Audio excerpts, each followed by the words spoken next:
Assalamualaikum warahmatullahi wabarakatuh. Alhamdulillahi rabbil alamin. Assalatu wassalamu ala asrofil anbiya'i wal mursalin wa ala alihi wa sahbihi ajma'in, amma ba'du. Faqala Allahu ta'ala fil Qur'anil Karim, a'udzu billahi minasyaitonir rajim, fastabiqul khairat. Al-ayah. Shadaqallahul adzim. Pertama-tama mari kita panjatkan puji beserta syukur kehadirat Allah ilahi Rabbi. Salawat bertangkaikan salam mari kita curah limpahkan kepada junjungan kita, yakni Kanjeng Nabi Muhammad sallallahu alaihi wasallam, yaitu Nabi akhir zaman. Tidak ada yang akan menggantikan lagi kecuali Nabi Muhammad sallallahu alaihi wasallam, yaitu Sayyidul Alam.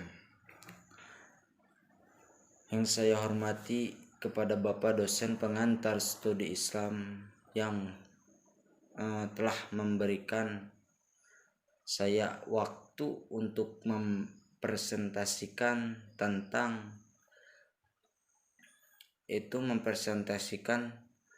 tentang metode dalam mempelajari Islam. Nah, di sini saya perwakilan dari kelompok 6. Kelompok 6 ini terdiri dari 2 orang. Yang pertama yaitu saya sendiri, Asep Rijal Apriansah. Yang kedua yaitu Kang Abdullah Al-Fajri. Pemaparan yang pertama yang akan dijelaskan yaitu oleh saya sendiri, yaitu oleh Asep Rijal Apriansah. Nah, saya akan menjelaskan pengertian metode.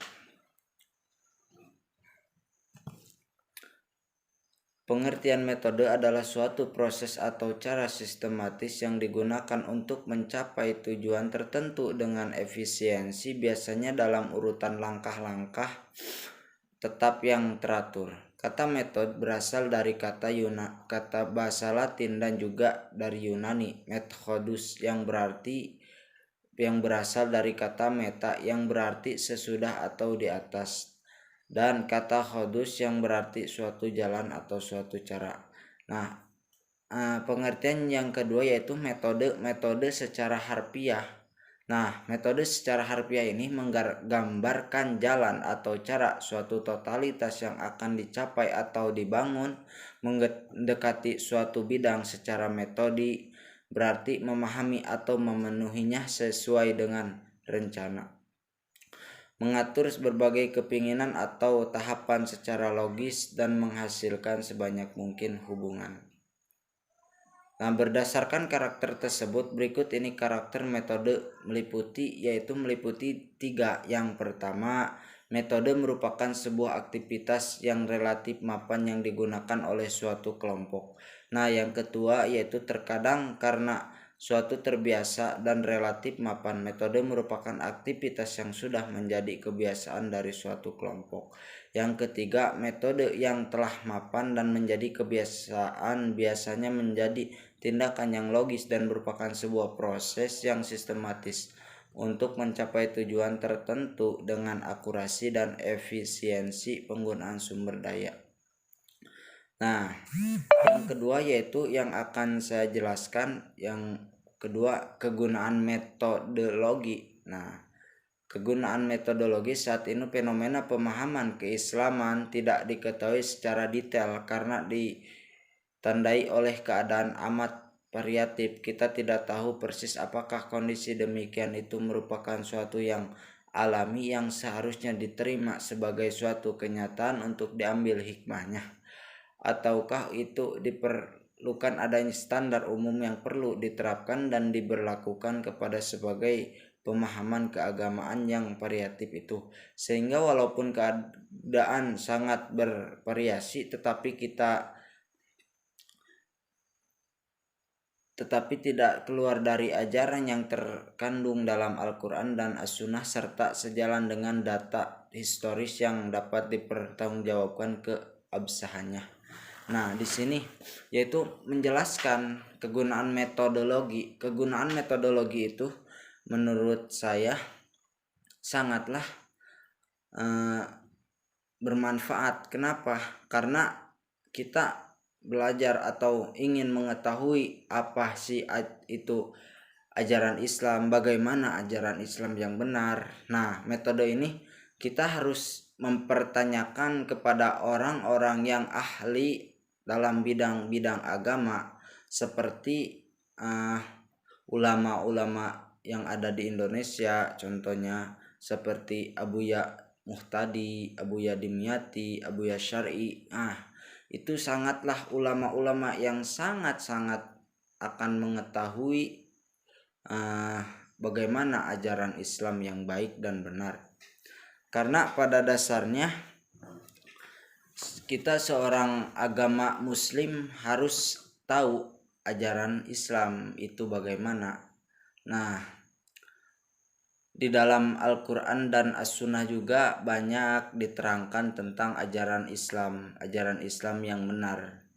Nah, bahkan menurut ulama-ulama ahli yang 12 pan yang terdahulu, yaitu di dalam kitab-kitabnya banyak menerangkan tentang ajaran-ajaran Islam yang baik dan benar. Nah, kenapa kita harus tahu sih ajaran Islam? Nah, jadi supaya kita tidak gampang membid'ahkan seseorang. Ya, seperti contohnya ya katanya Rajaban itu bid'ah, tidak ada dari dulunya bid'ah. Rajaban mulu dan Rajaban itu bid'ah. Nah, bid'ah, karena bid'ah itu terbagi dua, yaitu bid'ah hasanah dan bid'ah dhalalah. Nah, ini Rajaban ini masuk kepada bid'ah hasanah, bid'ah kebaikan, yaitu ya bid'ah kebaikan, yang mana kita supaya tidak dapat gampang membid'ahkan seseorang, yaitu kita harus sering mengaji atau mencari ilmu.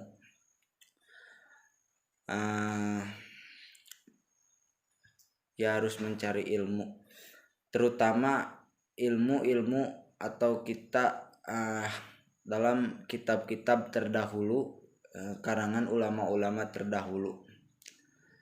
Karena kita itu harus bisa menggantikan ulama yang telah meninggal. Tapi ya yang harus bisa menggantikan ulama yang telah meninggal itu adalah kita yang mempunyai ilmu yang sangat tinggi. Karena pada dasarnya terdapat juga dalam kitab Alfiyah karangan Syekh Jamaluddin Andalusi menerangkan bahwasanya ketika ulama telah meninggal, maka kitalah yang akan meneruskannya. Kita di situ yang berarti yang mempunyai ilmu. Wa may yalil mudhafa ya'ti khalafa anhu fil i'rabi idza mahudipa. Nah, yang kedua yaitu penerangan tentang studi Islam. Di karangan para ahli masih terdapat perdebatan di sekitar permasalahan situ di Islam. Misalnya Amin Abdullah mengatakan jika penyelenggaraan dan penyampaian Islamic Studies atau dirasa Islamiyah hanya mendengar dakwah keagamaan di dalam kelas, lalu apa bedanya dengan kegiatan penelitian dari dakwah yang sudah ramai dilaksanakan di luar bangku kuliah? Merespon pendapat tersebut, menurut Amin Abdullah, pangkal tolak kesulitan pengembangan skup wilayah kajian Islamic Studies atau dirasa Islamiyah berakar kepada kesukaran seseorang agamawan untuk membedakan antara yang normativitas dan historis. Pada dataran normativitas, kelihatan Islam kurang pas untuk dikatakan sebagai disiplin ilmu, sedangkan untuk dataran historis nampaknya tidaklah salah. Pada dataran normalitas, studi Islam agak masih banyak terbebani oleh misi keagamaan yang bersifat memihak, romantis, apologis, sehingga kadar muatan analisis kritis, metodologis, historis, empiris, terutama dalam menelaah teks-teks atau naskah-naskah keagamaan produk sejarah terdahulu kurang begitu ditonjolkan, kecuali dalam lingkungan para penelitian tertentu yang masih sangat terbatas. Nah, mungkin penjelasan pemaparan dari saya dicukupkan sekian. Mohon maaf bila ada kesalahan dalam tutur bahasa maupun dalam yang lainnya. Mohon maaf, karena manusia itu sifatnya banyak salah, pastinya itu manusia bersifat itu. Wassalamualaikum warahmatullahi wabarakatuh. Dilanjutkan kepada pemaparan kedua, yaitu oleh Kang Abdullah Al-Fajri. Waktu dan tempat saya persilahkan. Baik, terima kasih kepada Saudara Asep Rizal yang telah memaparkan materi terlebih dahulu. Kita lanjutkan saja kepada materi selanjutnya, yaitu metode memahami Islam. Nah, pada bagian ini kita akan telusuri metode memahami Islam sepanjang yang dapat dijumpai dalam berbagai literatur keislaman. Dalam salah satu buku tentang sosiologi Islam, karya Ali Syariati, dijumpai uraian singkat mengenai metode memahami Islam yang pada intinya Islam harus dilihat dari berbagai dimensi. Dalam hubungan ini ia mengatakan, jika kita meninjau Islam dari satu sudut pandang saja, maka yang akan terlihat hanya satu dimensi saja dari gejala yang begitu banyak. Mungkin kita berhasil melihatnya secara tepat, namun tidak cukup bila kita memahaminya secara keseluruhan. Buktinya ialah Al-Quran itu sendiri. Kitab ini juga memiliki banyak dimensi.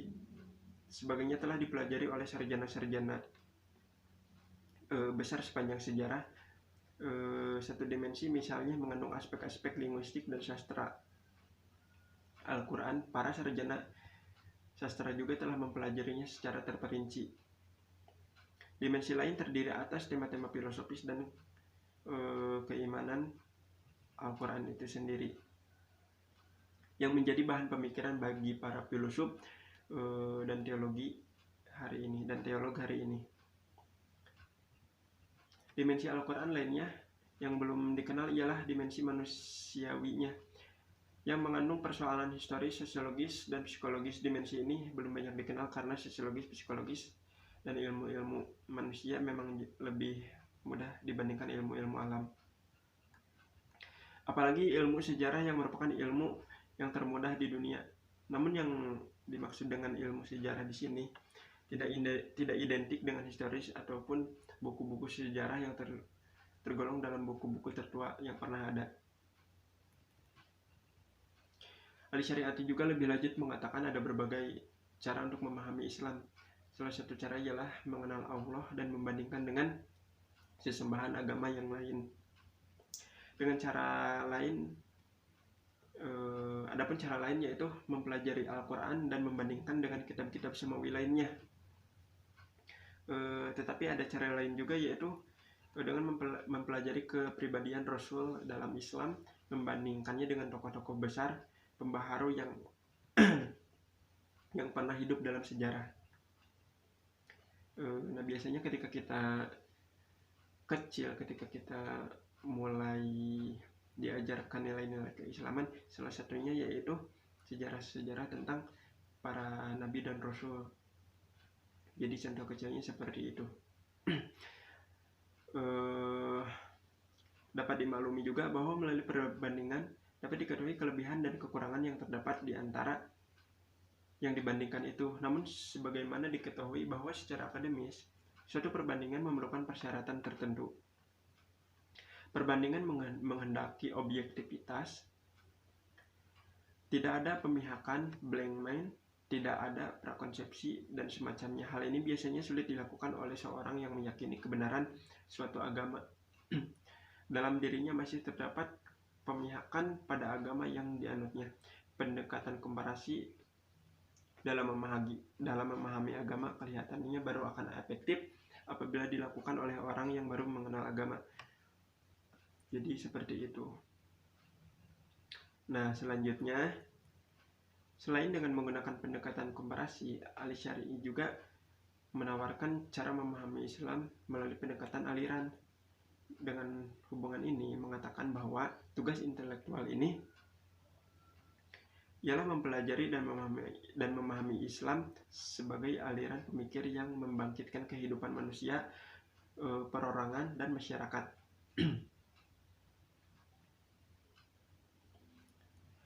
Maka setiap orang dapat menemukan sudut pandang yang paling tepat sesuai dengan bidangnya. Dengan kata lain, Al-Syari'ati juga mengajak kepada seluruh intelektual muslim dengan disiplin ilmunya masing-masing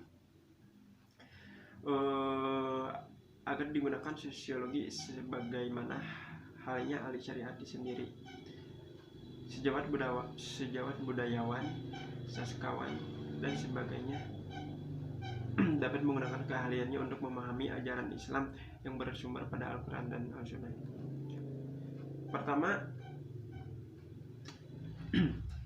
Pertama, Islam harus dipelajari dari sumbernya yang asli, yaitu Al-Quran dan Al-Sunnah. Kekeliruan memahami Islam karena orang hanya mengenalnya dari sebagai ulama dan pemeluknya yang telah jauh dari bimbingan Al-Quran dan Al-Sunnah, atau mengenalnya yang bersumber dari kitab-kitab fikih tasawuf, semangatnya yang sudah tidak sesuai dengan perkembangan zaman. Mempelajari Islam dengan cara demikian akan menjadikan seseorang tersebut sebagai pemeluk Islam yang sinkrematis, hidup penuh bid'ah dan khurafat, yakni tercampur oleh hal-hal yang tidak islami, jauh dari ajaran-ajaran Islam yang murni. Yang kedua, yaitu Islam harus dipelajari secara integral, tidak dengan cara parsial, artinya ia dipelajari secara menyeluruh sebagai satu kesatuan yang bulat, tidak secara sebagian saja. Memahami Islam secara parsial akan membahayakan, menimbulkan skeptis, bimbingan, dan penuh keraguan. Jadi akan timbul rasa takut juga gitu kalau misalkan kita mempelajarinya tidak secara menyeluruh. Dan juga akan menimbulkan pemikiran-pemikiran yang berbeda, karena Islam itu terdapat berbagai pemahaman yang luas gitu. Lalu yang ketiga, Islam perlu dipelajari secara kepustakaan yang ditulis oleh para ulama besar, kaum ulama dan sejarawan Islam, karena pada umumnya mereka memiliki pemahaman Islam yang baik, yaitu pemahaman yang lahir dari perpaduan ilmu yang dalam terhadap Al-Quran dan Al-Sunnah. Lalu yang keempat, Islam hendaknya dipelajari dengan ketentuan normatif teologis yang ada dalam Al-Quran, baru kemudian dihubungkan dengan kenyataan historis, empiris, dan sosiologis yang ada di masyarakat. Nah, jadi ketika kita mengajarkan Islam kepada orang lain, kita juga harus tetap dalam jalurnya, yaitu Al-Quran dan Al-Sunnah, tetapi tidak meninggalkan nilai-nilai sosiologis yang ada di dalam masyarakat itu sendiri atau kebiasaan-kebiasaannya. Misalnya seperti zaman Wali Songo dulu, yang salah satunya yaitu mengenalkan Islam melalui cara-cara kesenian tradisional, yaitu seperti mengenalkan Islam dengan cara pewayangan, musik, dan lain-lain. Kenyataan empiris, sosiologis, dan historis tentang Islam yang ada di masyarakat merupakan upaya atau bentuk pendekatan yang dilakukan manusia dalam mengamalkan Islam. Namun Islam dengan citranya yang ideal terdapat dalam Al-Quran dan Al-Sunnah dengan karakteristiknya. Bagaimana juga kajian yang bersifat empiris, historis, dan sosiologis tentang Islam tetap diperlukan, karena tanpa kajian semacam ini tidak akan pernah tahu secara pasti apakah ajaran Islam itu diperintah untuk diamalkan oleh Allah dan Rasulnya sudah benar-benar diamalkan atau belum. Jadi memahami Islam dengan cara keempat, sebagaimana disebutkan di atas, akhir-akhir ini sangat diperlukan dalam upaya menunjukkan peran sosial dan kemanusiaan dari ajaran Islam itu sendiri. Namun pendekatan yang bersifat ilmiah akademis ini saja belum cukup. Dalam hubungan ini, Mukti Ali mengatakan bahwa selama pendekatan terhadap agama Islam masih sangat pincang, ahli-ahli ilmu pengetahuan termasuk dalam hal ini para orientalis, pendekatan Islam dengan metode ilmiah saja. Akibatnya penelitian ini menarik, tetapi mereka tidak eksternalitas dari segi Islam saja. Sebaliknya, para ulama kita sudah terbiasa memahami Islam dengan cara doktriner dan dogmatis, yang sama sekali tidak dihubungkan dengan kenyataan-kenyataan yang hidup dalam masyarakat. Nah, jadi biasanya syiar-syiar Islam itu di zaman sekarang, di zaman modern ini harus lebih variatif lagi. Misalnya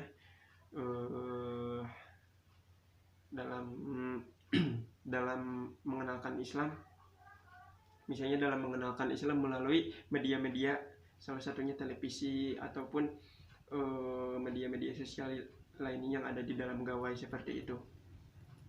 Nah, akibat penafsiran itu tidak dapat diterapkan dalam masyarakat. Inilah sebabnya orang selalu mempunyai kesan bahwa Islam sudah ketinggalan zaman. Jadi Islam juga harus inovatif, tidak ketinggalan zaman dalam menyiarkannya. Inilah sebabnya juga mengapa orang-orang selalu mempunyai kesan bahwa Islam itu sudah ketinggalan zaman dan tidak sejalan dengan pembangunan. Berkenaan dengan ini, Ali Mukti juga mengatakan bahwa pendekatan ilmiah dan doktriner harus kita pergunakan. Selanjutnya, yang dimaksud dengan metode sintetis, pendekatan ini tidak jauh berbeda dengan pendekatan yang ditawarkan Amin Abdullah sebagaimana telah diuraikan di atas, yaitu bahwa untuk melihat Islam sebagai sebuah disiplin ilmu, Islamic Studies, dapat digunakan pendekatan ilmiah yang ciri-cirinya rasional, empiris, objektif, dan seterusnya. Sedangkan untuk melihat Islam sebagai agama yang digunakan pendekatan normatif teologis, Mukti Ali melihat bahwa untuk melihat Islam sebagai sebuah agama dapat digunakan metode doktrin. Untuk melihat Islam sebagai sebuah disiplin ilmu dapat digunakan metode ilmiah yang ciri-cirinya sebagai disebutkan di atas. Itulah selanjutnya disebut pendekatan sintetis. Nah, pendekatan pemahaman atau doktrin-doktrin yang biasanya dilakukan oleh keluarga kita ketika kita waktu pertama lahir, kita selalu disuguhkan oleh kebiasaan-kebiasaan keluarga kita dengan nilai-nilai penuh keislaman. Contohnya seperti itu. Dalam hubungan ini, Mukti Ali mengatakan apabila kita melihat Islam hanya dari satu segi saja, maka kita akan melihat satu dimensi dari fenomena-fenomena yang multifaset. Sekalipun kita melihatnya itu betul-betul Islam, menurutnya harus dipelajari secara bulat. Metode lain untuk memahami Islam yang diajukan Mukti Ali adalah metode tipologi. Metode ini juga banyak dianggap objek yang berisi klasifikasi topik dan tema sesuai dengan tipenya. Lalu dibandingkan dengan topik tema-tema mempunyai tipe yang sama, pendekatan ini juga digunakan oleh para saudara barat untuk memahami ilmu-ilmu manusia. Dan menurut Mukti Ali, metode ini juga digunakan untuk memahami agama Islam. Nah, seperti itu. Yang salah satunya yaitu aspek ketuhanan, aspek kenabian, lalu aspek kitab suci. Yang terakhir adalah aspek keadaan sewaktu munculnya nabi dan orang-orang yang didakwahinya serta individu-individu terpilih yang dihasilkan oleh agama itu. Agar kita dapat memahami dengan betul ciri-ciri Tuhan, kita harus kembali kepada Al-Quran dan Sunnah. Serta keterangan yang diberikan para pemikir Muslim dalam bidang itu. Hal ini dilakukan karena sifat-sifat Tuhan dengan jelas yang diterangkan pada Al-Quran oleh Nabi Muhammad SAW. Ulama telah membahas dengan teliti masalah-masalah ini, lalu dibandingkan dengan konsep tentang Allah dan Tuhan agama-agama lain seperti Ahura Mazda Yahweh dan sebagainya. Makanya sejarah-sejarah Islam itu sejarah-sejarah Islam itu tidak akan pernah tidak akan pernah terhapus karena selalu dipelajari, akan selalu dipelajari oleh setiap orang yang memeluk agama Islamnya. Contohnya seperti sejarah kenabian, sejarah ulama-ulama terdahulu dan yang lainnya. apalagi ketika kita bicara tentang masalah keesaan Allah. Pastinya ilmu ini akan terus ada karena mengingat Allah itu harus kita yakini. Selanjutnya, untuk memahami Islam dapat dilakukan dengan memahami kitab sucinya. Hal ini dapat dijelaskan pada bagian terdahulu di atas. Metode berikutnya dalam memahami Islam dengan mempelajari pribadi Muhammad bin Abdullah, mengetahui dan memahami Nabi Muhammad SAW sangat penting bagi ahli sejarah, karena tidak seorang pun dalam sejarah umat manusia yang mempunyai peranan yang begitu besar seperti Nabi Muhammad.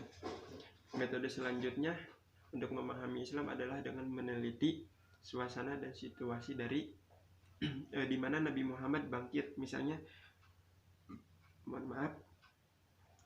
apakah ia bangkit sebagai nabi tanpa tindakan-tindakan pendahuluan? Apakah ada orang yang mengharapkan bangkitnya seorang nabi? Apakah ia sendiri mengharap diangkat menjadi nabi? Apakah ia tahu bagaimana jadi tugasnya itu?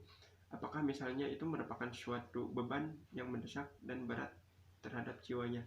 Nah, ketika kita mempelajari masalah sejarah Rasulullah SAW, selalu dijelaskan dengan teliti apa yang menjadi permasalahan beliau diangkat menjadi Rasul, apakah beliau itu menjadi nabi atas dasar keinginannya sendiri atau memang karena Allah Subhanahu wa Ta'ala. Dari uraian tersebut di atas kita dapat melihat bahwa metode yang dapat digunakan untuk memahami Islam secara garis besar ada dua macam. Pertama, metode komparasi, yaitu suatu cara memahami agama dengan membandingkan seluruh aspek yang ada dalam agama Islam tersebut dengan agama lainnya. Dengan cara demikian akan menghasilkan pemahaman Islam yang objektif. Kedua, metode sintesis, yaitu suatu cara memahami Islam dengan memadukan antar metode ilmiah dengan segala ciri yang rasional, objektif, dan kritis, serta seterusnya dengan menggunakan metode teologis normatif.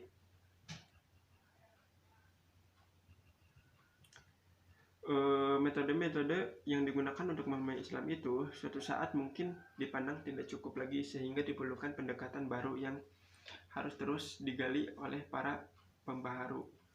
Nah, jadi kita sebagai penerus, sebagai agen-agen perubahan, harus membawa perubahan-perubahan Islam untuk dibawa ke arah yang lebih maju serta mengenalkan Islam dengan cara-cara yang lebih modern agar lebih efektif. Seperti itu. Mungkin dicukupkan sekian pemaparan dari saya. Wabillahi taufiq wal hidayah. Wassalamualaikum warahmatullahi wabarakatuh.